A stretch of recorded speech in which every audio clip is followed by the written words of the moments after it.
सबसे पहले सब दोस्तों को अस्सलाम वालेकुम। दोस्तों, पाकिस्तानी फास्ट बॉलर शोएब अख्तर भी मैदान में आ चुके हैं। शोएब अख्तर और पाकिस्तान टीम के new chief selector Mohammad Wasim के दरमियान आपस में बड़ी जंग छिड़ गई। कौन सी बातें हुई और पाकिस्तान टीम के साबिक फास्ट बॉलर शोएब अख्तर किस के बारे में मैदान में आए हैं और इसकी मुकम्मल तफसील क्या है।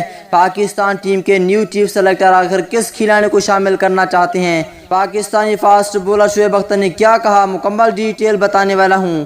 दोस्तों, इससे पहले इस वीडियो को लाइक करें, चैनल को सब्सक्राइब करें, बेल आइकन दबाकर ऑल पर लाजमी क्लिक कर देना है। तो दोस्तों, बगैर कोई आपका कीमती वक्त ज़ाय किए आपको मुकम्मल तफसील बताने वाली हैं। दोस्तों, पाकिस्तान टीम के new chief selector Mohammad Wasim ने बड़े बड़े खिलाड़ियों को टीम में शामिल किया था। उसके बाद पाकिस्तान टीम के साबिक फास्ट बॉलर शोएब अख्तर भी मैदान में आ चुकी हैं। पाकिस्तान टीम के new chief selector Mohammad Wasim ने जो स्क्वाड का ऐलान कर दिया था जिम्बाब्वे और जनूबी अफ्रीका के खिलाफ, उसके बाद अब बड़ी जंग छिड़ चुकी है। बाबर आजम ने भी शिकायत की थी पाकिस्तान टीम के एमडी वसीम खान को।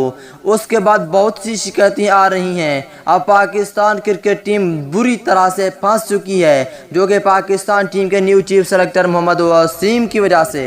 लेकिन यहीं पे सब लोग कहते हैं कि मोहम्मद वसीम ने बहुत ही अच्छा स्क्वाड अनाउंस किया है, लेकिन कुछ लोग बहुत शदीद गुस्से में हैं कि पाकिस्तान टीम के new chief selector Mohammad Wasim ने स्क्वाड का ऐलान अच्छा नहीं किया, अच्छे खिलाड़ी शामिल नहीं किए।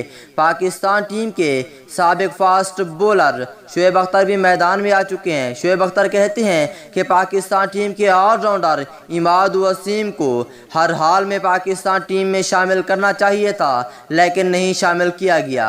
और शर्जील खान को पाकिस्तान टीम की प्लेइंग 11 में हर हाल में शामिल करना चाहिए। इस हवाले से आप क्या कहेंगे, नीचे कमेंट सेक्शन में लाजमी बताएं।